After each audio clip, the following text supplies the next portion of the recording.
اور آپ صفائی پیش نہیں کر سکتے، فقط اعتراف کرنا ہوگا۔ اور اگر آپ کی نظر میں ماضی میں مجھ سے کوئی زیادتی روا ہوئی تو اس کا ذکر کبھی اور کسی صورت نہیں ہوگا۔ نمبر 4، میری غلطیوں پر ڈانٹیں گے نہیں، البتہ نرمی سے سمجھانے کی اجازت ہوگی۔ اس پر بھی مجھے غصہ آ گیا تو فوراً معافی مانگنا پڑے گی اور منت سماجت سے میرا غصہ ٹھنڈا کرنا پڑے گا۔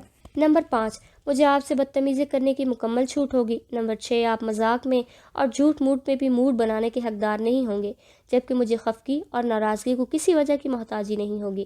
بغیر کسی وجہ کی بھی نہ صرف مجھے ناراض ہونے کی اجازت ہوگی بلکہ آپ کو منانا بھی پڑے گا۔ نمبر 7، میری کسی خواہش کو ٹالنے کا اختیار آپ کے پاس نہیں ہوگا۔ اس زمن میں کوئی مجبوری ہوگی تو اس کا تعین بھی میری ثوابدید پر ہوگا۔ نمبر 8، میری سختیوں کی شکایت خالہ جان، چچا جان اور ثالثہ باجی سے کسی صورت نہیں کریں گے۔ نمبر 9، کبھی بھی مجھے نیند نہیں آ رہی ہوگی تو آپ کو میرے ساتھ جاگنا پڑے گا، اور ایسا کچھ آپ کے ساتھ ہوا تو مجھے سونے کا پورا اختیار ہوگا۔ نمبر 10، گزشتہ 4 سال میں آپ نے جتنی پیار بھری باتیں، محبت بھری سرگوشیاں، اعلان الفت، اظہار چاہت، اقرار معدت اور بہت سارے اعترافات کیے ہیں، چاہے مگر نہ کر سکے، وہی جن کو سننے کو میری سماعتیں ترستی رہیں مگر نہ سن سکی، وہ سارے اظہار، اقرار، اعتراف اور اعلان آپ نے ایک ماہ کے اندر اندر قضا کرنے ہوں گے، اور اس کے ساتھ تازہ محبتوں سے بھی غفلت نہیں برتیں گے۔ نمبر 11، آپس کے اختلافات میں ہمیشہ مجھے حق پر سمجھا جائے گا۔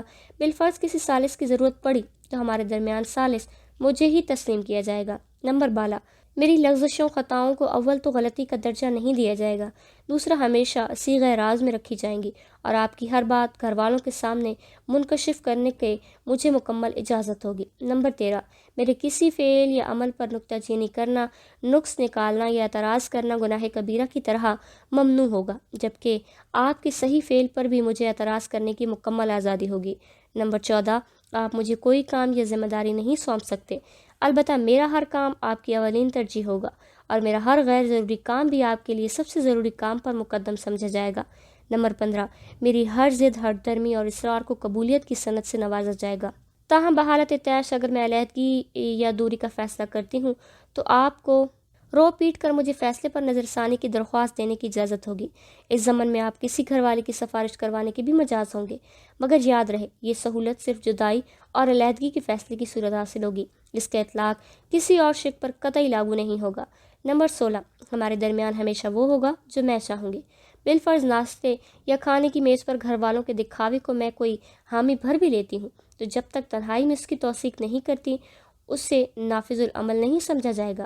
نمبر 17، آپ نے کیا پہننا ہے، کیا کرنا ہے، کیا کھانا ہے، کیا پینا ہے، کب سونا ہے، کب اٹھنا ہے، کب بولنا ہے، کب چپ رہنا ہے، کب ہنسنا ہے، کب رونا ہے، بلکہ کیا سوچنا ہے یہ میں تعین کروں گی۔ البتہ پیار و محبت کی باتیں، میری تعریف و توصیف، میری خوشامد و چاپلوسی اور میرے فائدے کا کام آپ اپنی سوچ کے مطابق کرنے کو آزاد ہوں گے۔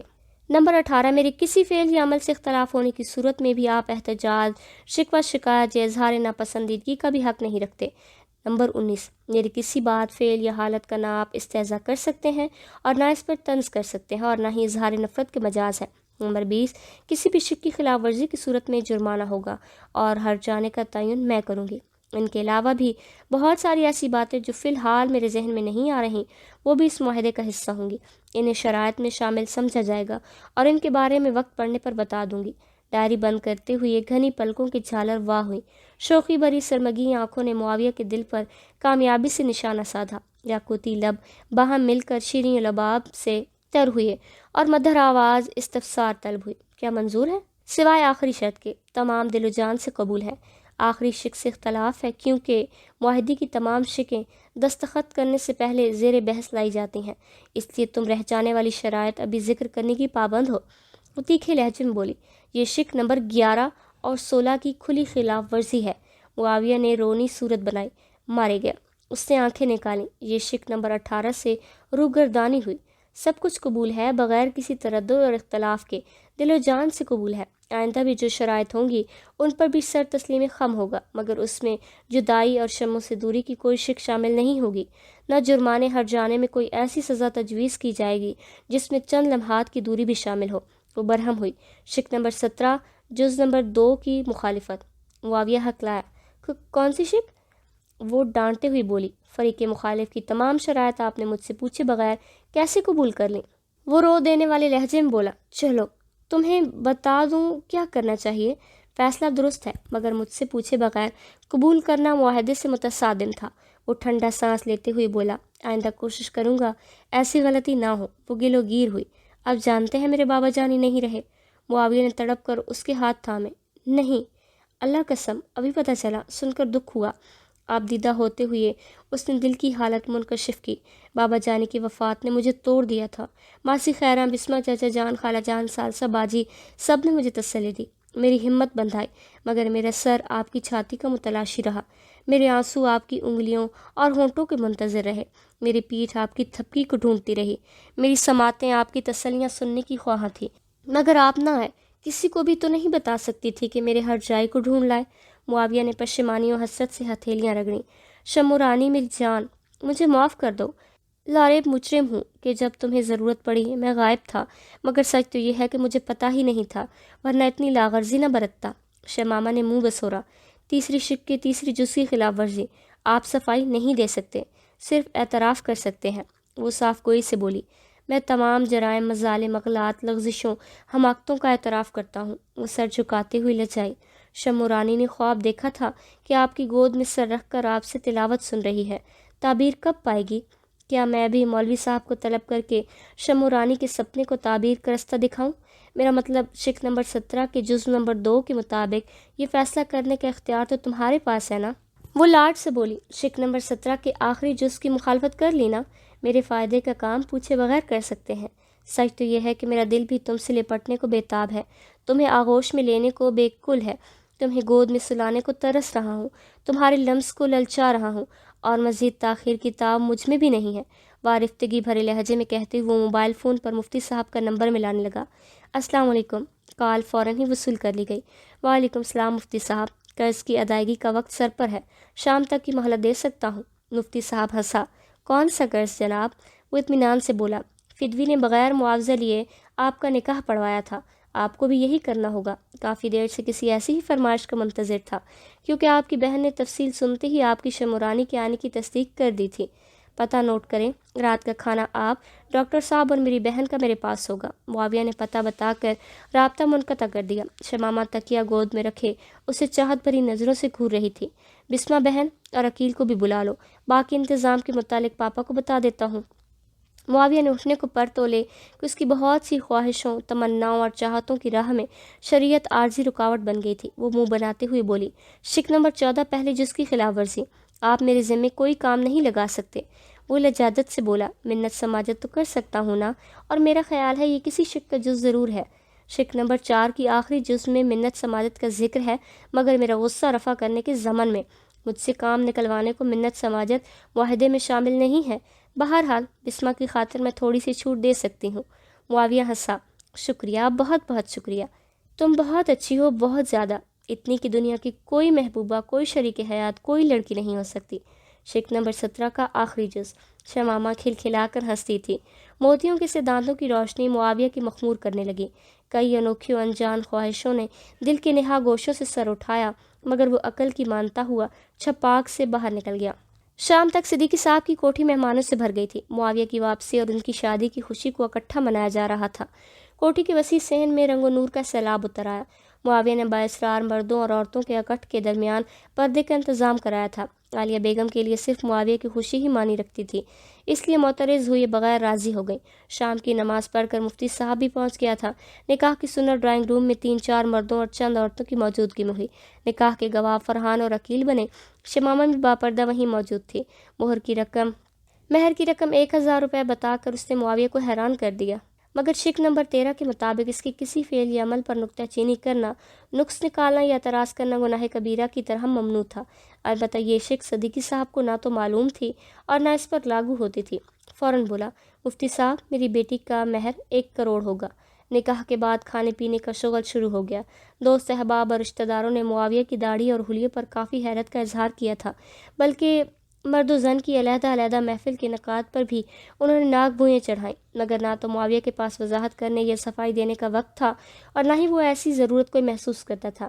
اللہ پاک نے اس پر اپنی رحمتوں کی بارش کی تھی۔ اس کی وہ خواہش جو حسرت کا روپ دھار چکی تھی، اللہ پاک نے اپنے فضل و کرم سے پوری کی تھی۔ شمامہ رانی کا حصول تو ایسا خواب تھا جس کی تعبیر اس کی نظر میں ممکن ہی نہیں تھی، اور آج اپنی رضامندی، خوشی، خاموشی اور اختیاری سے اس نے معاویہ کے ہونے کا اعلان کیا تھا، اور اللہ پاک کا شکر ادا کرنے کو بقیہ زندگی کو بھی ناکافی سمجھ رہا تھا۔ مفتی صاحب نے رخصت ہونے سے پہلے اسے وارفتگی سے بھیج کر بہت زیادہ خوشی کا اظہار کیا۔ ڈاکٹر سلیم اختر اور ان کی صاحبزادی ملینہ نے بھی مسرت بھرے لہجے میں مبارکباد دی تھی۔ نکاح کے بعد بسمہ اسے خوابگاہ میں لے آئی تھی۔ ثالثہ عالیہ بیگم کی ہمراہ عورتوں کے نرغے میں پھنسی تھی۔ دونوں سہیلیوں کو تنہائی کے لمحات میسر آتے ہی بسمہ شروع ہو گئی۔ بہتری، اب بتاؤ۔ شمامہ اب دیدہ ہوئی۔ نہیں جانتی تھی میرا مالک، میرا پروردگار، میرا رب، میرا اللہ پاک اپنی رحمتوں کی اتنی بارش کرے گا کہ میری جھولی تنگ پڑ جائے گی۔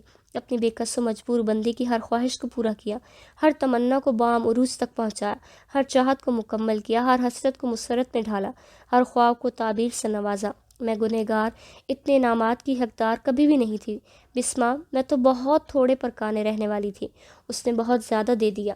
خوش تو ہو نا؟ بسمہ نے اسے ساتھ لپٹا لیا۔ وہ طمانینت سے بولی، اگر خوشی کو مجسم کیا جائے تو تمہیں شمورانی کی ہم شکل نظر آئے گی۔ بسمہ نے چھیڑا، گزشتہ رات کی گفتگو یاد ہے؟ وہ شوخی سے بولی، یاد ہے، مگر دہرانا چاہتی ہوں نہ اس پر تبصرہ کرنے کی چاہ ہے۔ معاویہ بھائی سے کیا گپ شپ ہوئی؟ بہت زیادہ خوش نظر آ رہا تھا، اور ماشاءاللہ چہرے پر بہت زیادہ رونق چھائی تھی۔ آنکھوں میں حیا، جھکی نظریں، نرم لہجہ، ہنسمکھ چہرہ، اس کی تو جون ہی بدل گئی۔ شمامہ نے تپائی سے ڈائری اٹھائی اور کھول کر اس کی طرف بڑھا دی۔ یہ شرائط طے ہوئی ہیں، خود ہی پڑھ لو۔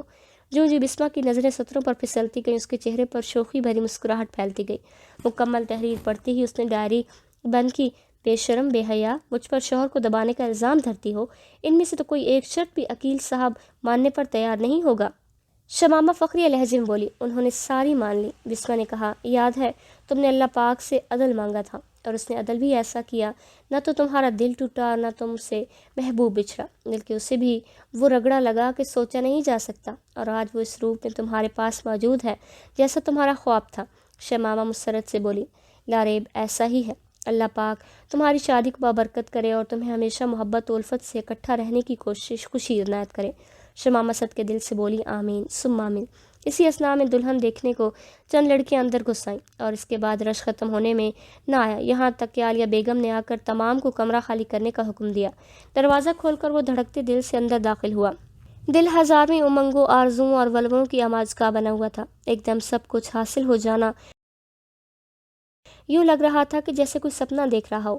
اپنی شمورانی کے سپنے تو وہ تواتر سے دیکھا کرتا تھا، مگر آج تک کوئی بھی سپنا اتنا خوبصورت اور پیارا نظر نہیں آیا۔ وہ سرخ پھولوں کی گٹھڑی بنی بیڈ کے وسط میں بیٹھی تھی۔ السلام علیکم ورحمۃ اللہ وبرکاتہ۔ دل اور جسم کے ہر رواں نے زبان کا ساتھ دیا تھا۔ جوابی سلام میں اس کی نہایت مدھم آواز ابھری۔ معاہدے کی لمبی لمبی شقیں تحریر کرنے والی سر جھکائے بات کرنے سے بھی عاجز نظر آ رہی تھی۔ معاویہ نے ساتھ بیٹھتے ہوئے گلاب کی پتیوں سے ملائم ہاتھ تھاما، ہتھیلی کو مقدس صحیفے کی طرح باری باری دونوں آنکھوں سے لگا کر اس نے لبوں سے لگایا، میرے بے شمار اور ان گنت گناہوں یقیناً رب کریم کی لامحدود رحمتوں کے آگے کوئی حیثیت نہیں رکھتے۔ تبھی مجھے شمورانی کے قابل سمجھا گیا۔ بلا شبہ میرے پاس نیکیوں کا انبار اور اعمال کا بہت بڑا ذخیرہ ہوتا، تب بھی میں خود کو شمورانی کے لائق سمجھنے کی گستاخی نہ کرتا، مگر دینے والے نے اس گناہ گار سیاہکار کے اعمال سے صرف نظر کر کے صرف نیت کو دیکھا ہے، اس لیے شموں کی نگہداشت، حفاظت اور دیکھ بھال کی ذمہ داری سونپی۔ میں کوئی بلند بانگ دعوے اور لافزنی نہیں کر رہا، خلوص دل اور شفاف نیت سے وعدہ کرتا ہوں تمہیں خوش رکھوں گا، تمہاری عزت، احترام، حرمت و توقیر میرا منشور حیات ہوگا، تم سے پیار، محبت اور چاہت میں کبھی کمی نہیں آنے دوں گا۔ وہ ساری شرائط جو تم نے معاہدے میں تحریر کی یا جو شامل ہونا باقی ہیں، تمام پر بغیر ناک بھوئے چڑھائے عمل ہوگا۔ ہمیشہ وہی ہوگا جو میری شمو چاہے گی، میری رانی چاہے گی، دختر ڈرائیور محمد یوسف چاہے گی۔ مجھے اعتراف ہے تمہارا دل دکھایا، ناروا سلوک کیا، سخت زیادتیاں کی، اس قابل نہیں ہوں کہ تم مجھے معاف کرتی، مجھ سے محبت کرتی یا میری زندگی میں بہار بن کر آتی۔ میں تو بس نفرت و حقارت کے قابل تھا، مجھے صرف دھتکارنا ہی کافی نہیں تھا، سخت سزا دینا بھی روا تھا، اور سچ تو یہ ہے کہ میں نے بھی تمام امیدیں کھو دی تھیں، سب خواہشوں کو حسرت کے خانوں میں ڈال دیا تھا، سارے خوابوں کو چھوٹا سمجھ لیا تھا، مگر میرے مالک نے رحم و کرم کی بارش کر دی، اور مجھے یہ پاکیزہ و مقدس وجود، وفا کا پیکر اور حیا کی پتلی کا شریک حیات بننے کی سعادت میرے حصے میں لکھ دی، جو ہر انعام سے بڑھ کر ہے۔ یقیناً ایمان کی دولت کے بعد شمورانی کا حصول میرے لیے سب سے بڑی نعمت ہے۔ شمامہ نے تیز سسکی لی اور گھونگھٹ میں مستور چہرہ اس کے کندھوں پر رکھ دیا۔ شمو خود سے لڑتے لڑتے ٹوٹ چکی ہے، تھک چکی ہے۔ آپ سے دور جانا کل بھی دشوار تھا، آج بھی ناممکن ہے۔ نہیں جانتی آپ کو کیوں چاہا، نہیں معلوم یہ کہ بے وقوفی کیسے سرزد ہوئی، انجان ہوں آپ دل کی گہرائیوں میں کیسے اترے۔ بس اتنا پتہ ہے کہ آپ کے بغیر نہیں جی سکتی۔ بہت کوشش کی دور بھاگنے کی، بہت زور لگایا بھلانے کو، مگر نہ مناجات کام آئی، نہ نفرتوں نے ساتھ دیا، نہ عقل کی کوئی چلیاں اور نہ بابا جانی کی نصیحتیں کارگر ہوئیں۔ قسم سے بابا جانی کی توہین کرنے والے کا خون بھی کر دوں تو میرا غصہ ٹھنڈا نہ ہو، مگر معاویہ علی صدیقی ایسا کرنے کے باوجود شمو کی آنکھوں کا تارا اور دل کا چین و سکون ہے۔ آپ کو ذرا بھی اندازہ نہیں آپ کے رویے سے شمو پر کیا گزری تھی۔ محبت اتنا درد دیتی ہے، اتنا بے سکون و بے آرام کرتی ہے، ذرا بھی اندازہ ہوتا تو دل لگانے کی غلطی نہ کرتی۔ شمو آپ کو آج بھی اتنا ہی جانتی ہے جتنا پہلے جانتی تھی، البتہ ہزاروں گلے شکوے اور شکایتیں تھیں جو اب نہیں رہیں۔ اب بس شمو کو بہت سارا پیار کریں، اتنا کہ شمو کے دل میں ہلکا سا میل بھی باقی نہ رہے۔ معاویہ اس کے دوپٹے میں لپٹے بالوں کو بوسہ دے کر دھیمے لہجے میں بولا، پوری سرافہ بازار کو کھنگالنے کے بعد بھی کچھ ایسا نہ ملا جو میری شمو کی منہ دکھائی کے قابل ہوتا۔ البتہ بہت زیادہ سوچ بچار کے بعد میں نے ٹاپس اور لاکٹ خریدنے کا فیصلہ کیا، کیونکہ پہلی بار جب میں موہنے چہرے کی دید سے بہرہ مند ہوا تھا تب یہی دو زیور میری رانی نے پہنے تھے۔ معاویہ نے ڈبوں میں بند قیمتی زیور نکالے۔ کیا پہنانے کی سعادت میرا نصیب ہو سکتی ہے؟ وہ ہلکے سے کسمسا کر پیچھے ہوئی۔ معاویہ نے گھونگھٹ الٹ دیا، اس کا چہرہ عام حالت میں اسے مبہوت کر دیتا تھا، اس وقت تو دلہن بنی بیٹھی تھی۔ کئی لمحوں تک ہونکوں کی طرح منہ کھولے رخ یار کے رنگوں کے امتزاج میں کھویا رہا، سرخی مائل سفید چہرہ، گلابی ہونٹ، سیاہ بھویں سرمگی آنکھیں، سفید آبدار موتیوں کے سے دانت، متضاد رنگ مگر اثر میں کامل۔ اس کی تھوڑی حیا سے چھاتی پر ٹکی تھی۔ دھیرے دھیرے پلکوں میں لرزش نمایاں ہوئی اور گھنی جھالر نے اٹھ کر چشم ناز سے پردہ اٹھایا۔ لمحہ بھر معاویہ کو تیکھی نگاہ سے گھورنے کے بعد متبسم ہو کر اس نے اپنا دایاں گوش معاویہ کی طرف سیدھا کیا۔ معاویہ نے دونوں کانوں میں ہیرے کے ٹاپس پہنائے، پھر سونے کی زنجیر میں جڑے لاکٹ کو شفاف گردن سے استحصال کی سعادت بخشی اور اس کا دوپٹہ اتار کر ریشمی زلفوں کو بکھیر دیا۔ وہ کھسک کر قریب ہوئی اور دوبارہ اس کے کندھے پر سر رکھتے ہوئے ناز بھرے لہجے میں بولی، شمو خفا ہے، اس سے مناؤ۔ کیوں خفا ہے؟ اس کی زلفیں اپنے چہرے پر بکھیرتے ہوئے معاویہ نے حیرانگی ظاہر کی۔ وہ لاڈ سے بولی، شک نمبر 6، دوسرے جز کے مطابق شمو کو ناراض ہونے کو وجہ کی ضرورت نہیں ہے، آپ کا کام منانا ہے، اس لیے اپنا کام کریں۔ معاویہ ہتھیار ڈالتا ہوا بولا، ٹھیک ہے، منانے کے طریقہ کار کی بھی وضاحت کر لوں۔ اس نے برہمی ظاہر کی، آپ مسلسل معاہدے کی خلاف ورزی کر رہے ہیں، تمام شکیں آپ کی ڈائری میں درج کر دی ہیں، ایک حافظ کو چند شکیں یاد کرنے میں مسئلہ نہیں ہونا چاہیے۔ معاویہ نے بوکھلاتے ہوئے پوچھا، پھر کس شک کی مخالفت کر لی؟ شک نمبر 17، جز نمبر 2 کے مطابق مجھے منانے کا طریقہ کار آپ کو اپنی ثوابدید پر ہوگا، بس آواز میں رقت اور لہجے میں لجاجت ہونا ضروری ہے۔ نہیں، میرے پوچھنے کا مطلب تھا کہ گود میں لٹاؤں، باہوں میں بھروں، گلے سے لگاؤں یا کوئی اور طریقہ بروئے کار لانا پڑے گا؟ کتنے بے شرم ہیں آپ، حیا آلود لہجے میں کہتے ہوئے اس نے دور کھسک کر معاویہ کی گود میں سر رکھا اور موضوع تبدیل کرتے ہوئے بولی، شمو کے کان ترس گئے ہیں آپ کی قرات سننے کو، کئی بار خوابوں میں تلاوت سنی، بلکہ آپ کی تلاش بھی آپ کی تلاوت کی وجہ سے ممکن ہو پائی۔ بھلا وہ کیسے؟ معاویہ نے حیرانگی ظاہر کی اور شمامہ نے تمام تفصیل دہرا دی۔ ہاں، سچ تو یہ ہے کہ جب تم بہت زیادہ یاد آتی تو میں تمہیں بھلانے کو تلاوت میں پناہ ڈھونڈتا، اور یہی ایک طریقہ تھا کہ تمہاری یاد سے افاقہ ہوتا۔ وہ ناز بھرے لہجے میں بولی، اچھا پڑھے نا۔ بیڈ گراؤنڈ سے ٹیک لگا کر معاویہ کی انگلیاں اس کے زلفوں میں سرسرانے لگی۔ میری رانی کون سی سورہ سنے گی؟ شمامہ نے منہ بسورا، کئی دفعہ تو بتا چکی ہوں، یہ تو خیر الزام ہے، آپ طنز نہیں کر سکتے، باقی میں سپنے کی بات کر رہی تھی۔ سپنے میں تو مجھے دور دور سے نظر آتی تھی، برہم غسیل اور درشت بیچارے معاویہ کو کبھی کبھار ہی ہنسی کی خیرات ملتی تھی۔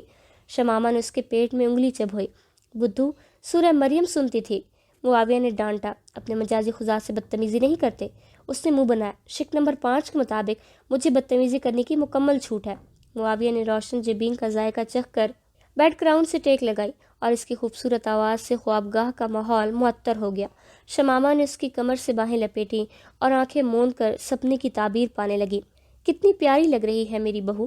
شمامہ کے چہرے پر نظر ڈالتے ہی عالیہ بیگم قربان ہونے والے لہجے میں بولی۔ صدیقی صاحب نے لقمہ دیا، میری بیٹی ہے ہی اتنی منموہنی، پیاری تو لگے گی نا؟ ثالثہ نے چاہت بھرے لہجے میں سراہا۔ اتنی پیاری اور پرکشش بھابھی قسمت والیوں ہی کو ملتی ہے۔ معاویہ نے منہ بسورا، اس غریب پر بھی نظر کرم کر لو، یہ اکیلی شمو رانی ہی سب کو نظر آ رہی ہے۔ تمام کھلکھلا کر ہنس رہے تھے۔ صدیقی صاحب مستفسر ہوئے، ہنی مون منانے کو میری بیٹی کہاں جانا چاہے گی؟ شمامہ نے حیا آلود انداز میں معاویہ کی جانب اشارہ کیا، جہاں ان کی مرضی ہوگی۔ صدیقی صاحب کی سوالیہ نظریں معاویہ کی طرف اٹھیں۔ سوئٹزرلینڈ، فرانس یا ترکی ٹھیک رہے گا؟ کیوں بیگم؟ اسے شمامہ سے تصدیق چاہی۔ میں کیا کہہ سکتی ہوں؟ مسکین لہجے میں کہتے ہوئے اس نے ترچھی نظر سے معاویہ کو گھورا۔ نوالہ چباتے معاویہ کو پھندا لگا اور اس نے گڑبڑاتے ہوئے پانی کا گلاس منہ کو لگا لیا۔ دماغ ایک دم واحدی کی شرائط کھنگالنے لگا، نہ جانے کون سی شک کی خلاف ورزی کر بیٹھا تھا۔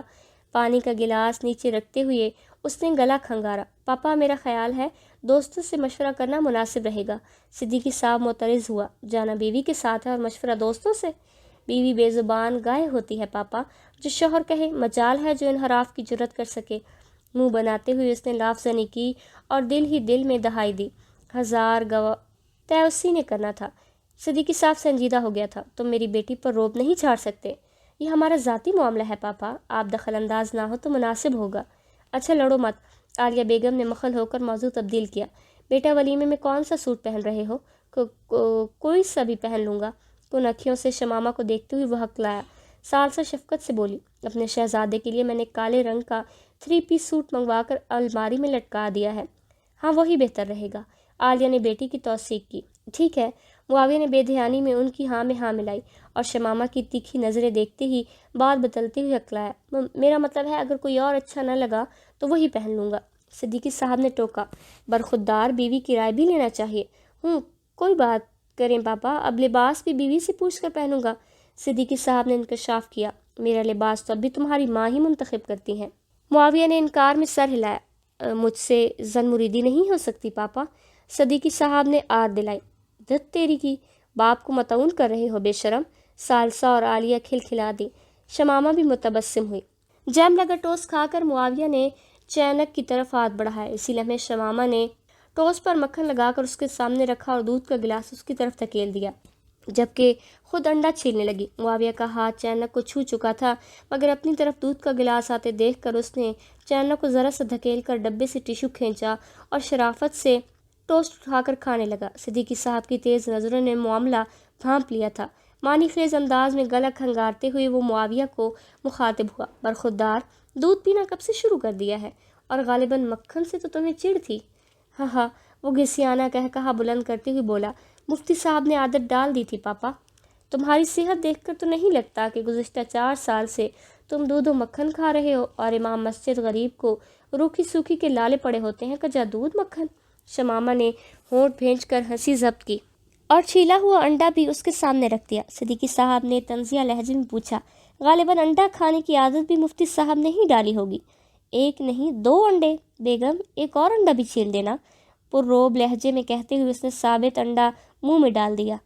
شمامہ مسکنت سے بولی، گرمیوں میں زیادہ انڈا کھانا مناسب نہیں ہوتا، اگر کہتے ہیں تو چھیل دیتی ہوں۔ معاویہ نے سرت سے سر ہلایا، اوہ سوری، ذہن ہی میں نہیں رہا تھا، واقعی سخت گرمی میں زیادہ انڈے نقصان دے سکتے ہیں۔ صدیقی صاحب نے طمانیت سے سر ہلایا، حیران تھا بیٹا باپ سے اتنا مختلف کیسے ہو سکتا ہے، مگر اب تسلی ہو گئی ہے۔ ماں بیٹی دبے لہجے میں کوئی خاص مشورہ کر رہی تھی، تبھی اس ڈرامے پر غور نہیں کر سکی تھی۔ صدیقی صاحب شمامہ کی طرف متوجہ ہوئے، شمو رانی دفتر سے کتنی چھٹیاں لیں گی؟ کیا؟ معاویہ نے حیرانگی ظاہر کی، تم نوکری کر رہی ہو؟ جی برخودار، میری بیٹی نے زیادہ تر کام سنبھال لیا ہے اور امید ہے سال بھر میں مجھے ریٹائر کر دے گی۔ نہیں شمو، نوکری وہ منع کرنے لگا تھا کہ شمامہ نے اپنا پاؤں اس کے پاؤں پر رکھ کر زور سے دبا دیا، بلکہ مذائقہ نہیں، گھر فارغ بیٹھ کر مفت کی روٹیاں توڑنے والی بیویاں مجھے ایک آنکھ اچھی نہیں لگتی۔ ہاں جانتا ہوں، صدیقی صاحب کا کہا بلند ہوا، اور تمہیں یہ بھی معلوم ہونا چاہیے کہ چیئر پرسن میری بیٹی ہوگی۔ بیوی کی اتنی ہمت کہ میرے باس بنے، اکھڑ لہجے میں کہتے ہوئے اس نے دوبارہ چینک کی طرف ہاتھ بڑھایا، میں ڈال دیتی ہوں۔ مؤدبانہ لہجے میں کہتے ہوئے شمامہ نے چینک کو پکڑ لیا تھا۔ گہرا سانس لیتے ہوئے معاویہ نے ہاتھ پیچھے کھینچ لیا۔ شمامہ نے اطمینان سے پیالی میں 2 گھونٹ چائے اونڈے لی اور پیالی معاویہ کی طرف بڑھا دی۔ شکریہ۔ کوشش کے باوجود وہ تلخی نہیں چھپا سکا تھا۔ ناشتے میں 3-4 پیالیاں حلق میں انڈیلنے والے کو 2 گھونٹ چائے نے سیخ پا تو کرنا تھا۔ بچوں، ناشتہ کر لیا ہے تو آپ لوگ تیار ہو جاؤ، تھوڑی دیر تک مہمانوں کی آمد شروع ہو جائے گی۔ عالیہ کے مشورے پر وہ خوابگاہ کی طرف بڑھ گئے۔ داخل ہوتے ہی معاویہ نے سختی سے مطالبہ کیا، مجھے چائے پینا ہے، جتنی ضروری تھی آپ کی پیالی میں انڈیل دی تھی۔ وہ معترض ہوا، مگر میں بہت زیادہ چائے پیتا ہوں اور چھوڑ نہیں سکتا۔ صرف چائے نہیں، آپ بہت کچھ پیتے تھے، چھوڑ دی نا، چائے بھی چھوٹ جائے گی۔ باقی آپ نے کیا پینا ہے اس کا تعین میرے ذمہ ہے، اس لیے فضول میں توانائیاں ضائع کرنے کی ضرورت نہیں۔ معاویہ نے متعین کیا، تم نے 2 پیالیاں پی ہیں، آئندہ بھی پیوں گی، 2 صبح، 1 سحپیر اور 1 پیالی رات کو۔ پینا میری روزمرہ ہے اور آپ صرف صبح کے وقت 1 پیالی پی سکتے ہیں، وہ بھی دودھ کا گلاس پینے کے بعد۔ اتنے ظلم اچھے نہیں ہوتے شمو رانی۔ معاویہ اسے گرفت میں لینے کو آگے بڑھا۔ وہ اس کی چھاتی پر ہاتھ ٹکاتے ہوئے برہمی سے بولی، رومانس کا وقت نہیں ہے، جلدی سے تیار ہو جائے اور سفید کاٹن والا شلوار سوٹ پہن لے، 4 سال کی قضا کرنا باقی ہے۔ ایسا کیسے چلے گا مہرانی؟ یہ کہتی ہی اس نے بلا اجازت جھپٹ کر شمامہ کو گرفت میں لے لیا۔ چہرے پر مصنوعی بیزاری اکتاہٹ لاتے ہوئے وہ مسلسل مت کرو، چھوڑو مجھے، دور ہٹو کا جھوٹ الاپتی رہی۔ اس کے دل و زبان کا تضاد معاویہ پر بھی مخفی نہیں تھا، تبھی تو وہ منمانی سے نہ ہٹا۔ اور کوئی شک یاد ہو یا نہ ہو، شک نمبر 17 کا دوسرا جزو سے اچھی طرح ازبر تھا۔ اس کے مچلنے کو قابو کرنے کو معاویہ کے ہاتھ مصروف تھے اور زبان چپ کرانے کو کوئی تدبیر سوچنا ضروری تھا۔ اس نے سوچنے میں زیادہ وقت نہیں لیا، تیر بہدف تدبیر سوچتے ہی وہ عمل کر گزرا۔ شاید شمامہ کا مطمئن نظر بھی یہی تھا کہ جب تک مہر نہ لگی اس کی زبان احتجاج کرتی رہی۔ ہنی مون منانے کو شمامہ نے شمالی علاقہ جات کا انتخاب کیا تھا۔ علاقے کی مناسبت سے معاویہ نے نئی جیپ خریدی تھی کہ عام کاریں وہاں کامیاب نہیں تھیں۔ جیپ کو پہاڑی کے دامن میں روک کر وہ ایک چھوٹی سی سرسبز پہاڑی کی بنیاد میں کھڑے تھے۔ 50-60 گز اونچی ٹیکری کے اوپر ایک چشمہ تھا جس کا پانی جھرنے کی صورت نیچے نالے میں گر رہا تھا۔ وہ منظر اتنا حسین تھا کہ شمامہ کا دل چشمے تک جانے کو مچل رہا تھا۔ معاویہ کو دیکھتے ہوئے وہ رسان سے بولی، معاہدے کے مطابق مجھے اٹھا کر اوپر تک لے جانا آپ کی ذمہ داری ہے۔ معاویہ منمنایا، مگر معاہدے میں تو ایسی کوئی شک نہیں تھی کہ اتنی موٹی تازی اور ہٹی کٹی بیوی کو اٹھا کر بلندیاں سر کرنا ہوں گی۔ شمامہ نے منہ بسورا، شک نمبر 19 کے مطابق آپ میرا مذاق اڑانے کا حق نہیں رکھتے۔ باقی میں شک نمبر 170 کی بات کر رہی ہوں کہ کسی بھی مشکل مقام پر جہاں گاڑی کا جانا ممکن نہ ہوگا، آپ کو شمو رانی کو اٹھا کر لے جانا ہوگا۔ وہ معترض ہوا، شمو یار، 10 منٹ پہلے تک تو شکوں کی تعداد 169 تھی۔ یقین مانو شادی کو ہفتہ نہیں ہوا اور معاہدے نے اتنا پھیلاؤ اختیار کر لیا۔ سال پورا ہونے تو قانون شمامہ زخامت میں تعزیرات ہند سے بھی بڑھ جائے گا۔ کیا آپ اس شک کو نامنظور کرتے ہیں؟ شمو نے آنکھیں نکالی۔ شک نمبر 50 کے مطابق کسی شک سے روگردانی کرنے پر ہماری خوابگاہیں 1 سال کو جدا ہو جائیں گی اور مجھے شوہر سے پردہ کرنے کا بھی پورا حق ہوگا۔ نہیں، انکار تو نہیں کیا؟ نفی میں سر ہلاتے ہوئے وہ جلدی سے آگے بڑھا اور اسے باہوں میں بھر کر پہاڑی پر چڑھنے لگا۔ اس کے گلے میں ریشمی بالوں کا ہار پہناتے ہوئے وہ فیاضی سے بولی، شک نمبر 171 کے مطابق اگر آپ تھک جائیں تو مجھ سے اجازت لے کر تھوڑی دیر سستا سکتے ہیں۔ معاویہ نے منہ بنایا، پاؤں پھسلنے یا لڑکھڑانے پر اگر تم میرے ہاتھ سے چھوٹ کر گر گئی تو تمہیں لڑکنے سے روک سکتا ہوں یا پہاڑی کی بنیاد تک تمہیں چھونے کی اجازت نہیں ہوگی۔ وہ خوفزدہ ہوئی، شمو کو نیچے اتارو۔ معاویہ زیر لب ہنسا، مگر شک نمبر 170 کا کیا؟ اس نے فوراً معاہدے میں تجدید کی۔ شک نمبر 172 کے مطابق اگر میں اپنی مرضی سے پیدل چلنا چاہوں تو آپ کو اعتراض کا حق نہیں ہوگا۔ اسے زور سے پھینچتے ہوئے معاویہ وارفتگی سے بولا، آخری 10 صورتوں کے علاوہ مہارانی کو ایک سطر کلام پاک کی یاد نہیں ہوتی اور معاہدے کی لمبی لمبی 250 شکیں انگلیوں پر ازبر ہیں۔ وہ کھلکھلائی، مجھے قرآن سنانے کو تو آپ موجود ہیں نا، البتہ شرائط میں آپ کی ثوابدید پر نہیں چھوڑ سکتی، اور اب مجھے نیچے اتاریں، یہ ناممکن ہے۔ معاویہ نے بازو کو اوپر کر کے اسے کندھے پر منتقل کیا، شمو رانی کا بوجھ میں ساری زندگی اٹھا سکتا ہوں۔ شمامہ ملتجی ہوئی، 1 منٹ رک کر بات سنیں۔ معاویہ نے قدم روکے، وہ مصر ہوئی، نیچے تو اتاریں۔ معاویہ نے اسے کندھے سے اتار کر سامنے کیا، شک نمبر 170 صرف آزمائش ہے، ورنہ میں آپ پر بوجھ نہیں بننا چاہتی، ہمیشہ آپ کے قدم سے قدم ملا کر ساتھ چلنا چاہتی ہوں۔ معاویہ جذباتی لہجے میں بولا، تمہاری ہر شک، ہر لاڈ، ہر مان اور ہر ہٹ دھرمی میرا سر و خون بڑھا دیتی ہے۔ اللہ پاک کی قسم تمہاری فرمائشیں کرنا مجھے نہال کر دیتا ہے، پلیز ہمیشہ ایسی ہی رہنا، یوں ہی حکم جمانا، یوں ہی مرضی چلانا۔ میں اچھی طرح جانتا ہوں زمین پر واحد میں ہی ہوں جس پر شمو رانی حکم چلا سکتی ہے، ورنہ میری شمو بس دوسروں کی مان کر چلتی ہے، اپنی مرضی کبھی نہیں کرتی۔ ہاں یہ سچ ہے، شمو کو آپ پر حکم چلانا اچھا لگتا ہے۔ شمو اسے اپنا حق سمجھتی ہے اور شمو کبھی اپنے حق سے دستبردار نہیں ہوگی۔ وارفتگی سے کہتے ہوئے وہ اس کے قریب سمٹی۔ روشن چہرے پر دھنک کے رنگ اترے تھے۔ اس کی گرم سانس معاویہ کو نئی زندگی دینے لگی تھی۔